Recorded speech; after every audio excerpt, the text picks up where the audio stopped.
Hi friends, welcome to my channel. Manisha మిత్ర ఇద్దరు కలిసి గుడికి బయలుదేరుతాడు. మనీషా ఇంకా ఫోన్ రావట్లేదేంటి అని అనుకుంటూ ఉండగా మిత్ర మొబైల్ రింగ్ అవుతుంది. ఇక లిఫ్ట్ చేసి హలో అంటాడు మిత్ర. నేను మనీషా వాళ్ళ అంకుల్ని, మిత్రానందన్ కదా అని అంటూ పక్కన మా మనీషా ఉందా అని అడిగేస్తాడు. అవును ఉంది అని మిత్ర అంటూ ఉండగా తన ఫోన్ ఎన్నిసార్లు చేసినా కూడా లిఫ్ట్ చెయ్యట్లేదు అని అతను అనగానే అవునా, ఒక్క నిమిషం ఆగండి ఇస్తాను అని అంటూ మిత్ర మనీషా నీ ఫోన్ ఎక్కడా అని అడిగేస్తాడు. ఇంట్లో పెట్టవచ్చాను మిత్ర. ఎందుకు? మా అంకుల్ కాల్ చేశారా, కట్ చేసేయ్ అని అంటుంది మనీషా. అదేంటి, మాట్లాడు అని మిత్ర అనగానే లౌడ్ స్పీకర్లో పెట్టి మాట్లాడుతూ ఉంటుంది మనీషా. అటువైపు నుండి సరియు పిఏ. ఏంటమ్మా మనీషా, 2 days బ్యాక్ అమెరికా వస్తానని చెప్పావు, వీసా టికెట్స్ అన్నీ పంపించాను, ఎయిర్పోర్ట్లో వెయిట్ చేశాను, కానీ నువ్వు రాలేదు. మళ్ళీ ఎన్నిసార్లు కాల్ చేసినా కూడా కాల్ లిఫ్ట్ చేయట్లేదు. ఇక్కడ పెళ్లి వాళ్ళు నీ కోసం వెయిట్ చేస్తున్నారు, ఎంగేజ్మెంట్ కూడా చేసుకుంటాను అంటున్నారు. ఇంకా నువ్వు ఆ మిత్ర పైన ఆశలు వదులుకోలేదా? అతను నిన్ను మోసం చేస్తున్నాడు అని సరియు పిఏ లౌడ్ స్పీకర్లో చెప్తూ ఉండగా మిత్ర గిల్టీగా ఫీల్ అవుతూ ఉంటాడు. మనీషా మిత్ర అలా ఫీల్ అవ్వాలనే లౌడ్ స్పీకర్ పెట్టింది. ఇంకా అతను ఇలా అంటూ ఉంటాడు, మిత్రకి పెళ్ళైంది, పిల్లలు ఉన్నారు, ఇంకా నిన్ను పెళ్లి చేసుకుంటాడని నువ్వు అనుకుంటున్నావా? తొందరగా ఇక్కడికి వచ్చేయ్ అని సరియు పిఏ అంటూ ఉండగా లేదంకల్ నేను రాలేను, నేను ఇప్పుడు మాట్లాడలేను, కాల్ కట్ చేయండి అని అంటూ ఉంటుంది మనీషా ఓవర్ యాక్టింగ్ చేస్తూ. లేదమ్మా నువ్వు వచ్చేయ్, ఇంకా మిత్ర నిన్ను పెళ్లి చేసుకోడు, నిన్ను మోసం చేస్తున్నాడు అని అంటూ ఉంటాడు అతను. అంకుల్ అని అంటూ నాకు ఆ పెళ్లి ఇష్టం లేదు అని అంటూ కాల్ కట్ చేస్తుంది.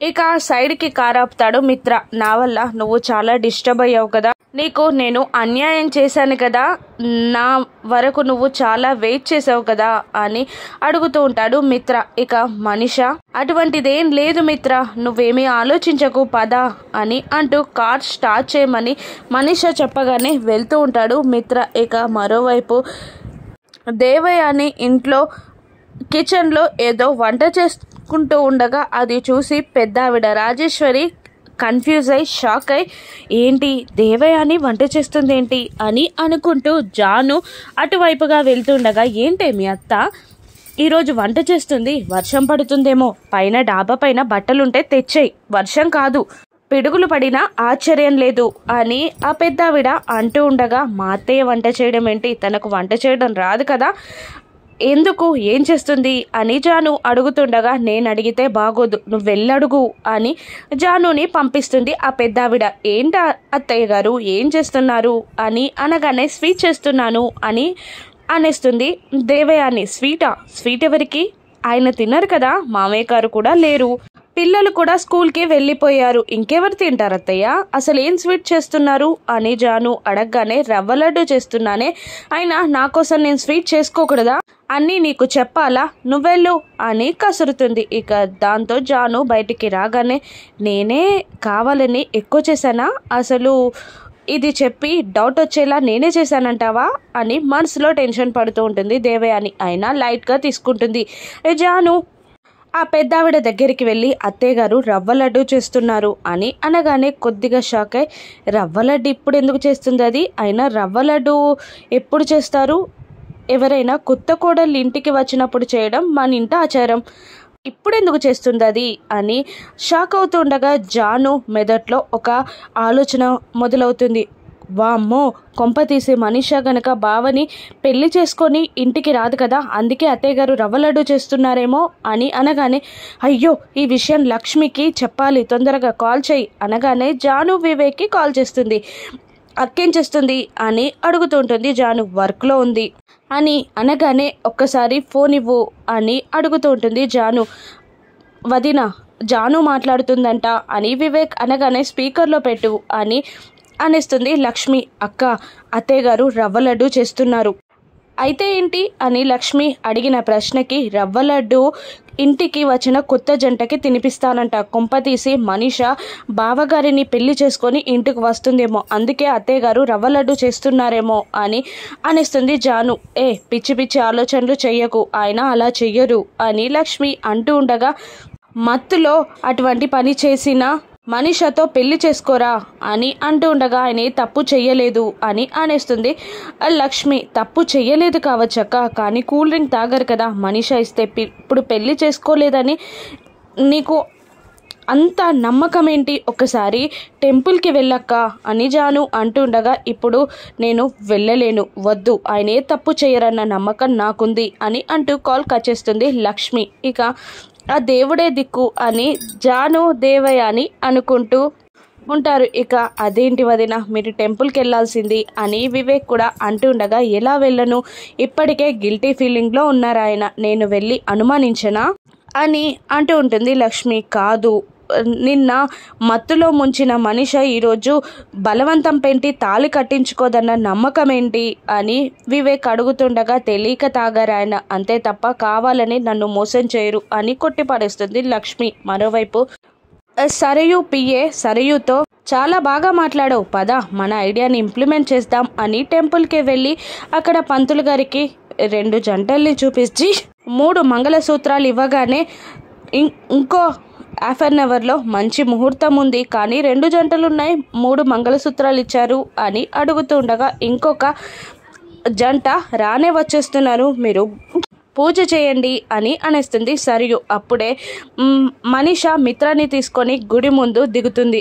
నేను రాను మనీషా, నువ్వు వెళ్ళి పూజ చేయించుకొని రా, ఇక్కడే ఉంటాను అని అంటాడు మిత్ర. లేదు, నీతో కలిసే పూజ చేయించుకుంటాను, నువ్వు పక్కన లేకుంటే నేను పూజ చేయించుకోను, నువ్వు వస్తే రా, లేకపోతే ఇంటికి వెళ్ళిపోదాం అని అంటూ ఉంటుంది మనీషా. ఇక పద అని బలవంతంగానే అంటాడు మిత్ర. చెయ్యి పట్టుకుంటుంది మనీషా. కోపంగా చూస్తాడు మిత్ర.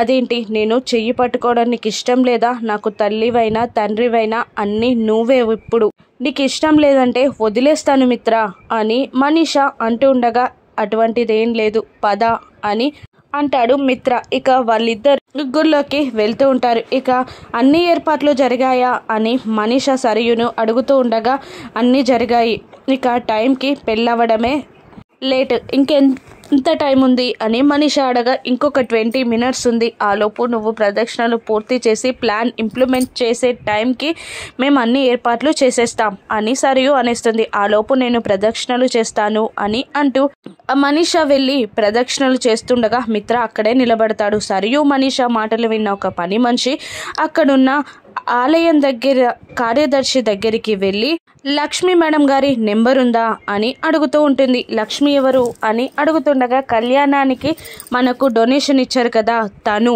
లక్ష్మీనందన్, మిత్రానందన్ గారి భార్య అని అడుగుతూ ఉంటుంది ఆ పని మనిషి. ఎందుకు నీకు అని అడుగుతుండగా ఆ పెద్దావిడ చాలా మంచిది, లక్ష్మి మేడం నాకు హెల్ప్ చేసింది అని అంటూ జరిగింది గుర్తు తెచ్చుకుంటుంది. ఒకసారి గుడి క్లీన్ చేస్తుండగా జ్వరంతో కళ్ళు తిరిగి పడిపోబోతుండగా లక్ష్మి ఆర్థిక సాయం చేసి ఆ ఫ్యామిలీని కాపాడుతుంది. ఆ కృతజ్ఞతతో పని మనిషి ఇప్పుడు లక్ష్మికి కాల్ చేస్తుంది, కానీ లక్ష్మి కాల్ లిఫ్ట్ చేయదు. పెద్దవాళ్ళ విషయాల్లో తలదూర్చకు అని అంటూ అతను కాస్త సీరియస్గా చెప్పగానే ఏంటి దారి అని ఆలోచిస్తూ ఉంటుంది ఆ పని మనిషి. ఇక టైం కాగానే సరియుకి సిగ్నల్ ఇస్తుంది. ఇదిగో మీ ఆంటీ మాట్లాడుతుందంట అని ఫోన్ మనీషాకి ఇస్తుంది సరియు. అప్పటికే దేవయాని ఫోన్ చేసి పెళ్లి జరిగిందా అని అడుగుతుండగా ఇంకొక 10 మినిట్స్ ఆంటీ, ఫోటోలు పంపిస్తాను అని అంటూ కాల్ కట్ చేస్తుంది మనీషా. ఇక పదండి అని అంటూ ఉంటుంది మనీషా. మిత్ర పక్కన పూజ చేయడానికి నిలబడుతుంది మనీషా. అప్పుడే అక్కడికి సరియు వచ్చి, ఓహో ఇదేంటి మీరిక్కడున్నారేంటి, గ్రేట్ సర్ప్రైజ్, అయినా మిత్ర పక్కన ఉండాల్సింది లక్ష్మి కదా అని వెటకారంగా అంటూ ఉంటుంది సరియు. మిత్ర కోపంగా చూస్తాడు. అప్పుడు సరియు పిఏ ఇలా అంటుంటాడు, అసలు జరిగింది మీకు తెలీదా మేడం, నిన్నేం జరిగిందో తెలుసా అని అడుగుతుండగా నిన్న లక్ష్మీ మిత్రాల వెడ్డింగ్ డే జరిగింది అంతే కదా అని అనేస్తుంది సరియు. అయ్యో అది నిన్న, మొన్నేం జరిగిందో తెలుసా, మనీషా మిత్రాల ఫస్ట్ నైట్ జరిగింది అని అనేస్తాడు అతను. దాంతో ఏయ్ అని అంటూ కోపంగా కాలర్ పట్టుకుంటాడు మిత్ర. ఇక ఇప్పుడు మనీషా మిత్రాన్ని ఏ విధంగా రెచ్చగొట్టి తాళి కట్టేలా చేస్తుంది లక్ష్మి, ఎలా ఆపగలదో, లక్ష్మి నమ్మకం గెలుస్తుందా రానున్న ఎపిసోడ్లో చూద్దాం. Thank you for watching.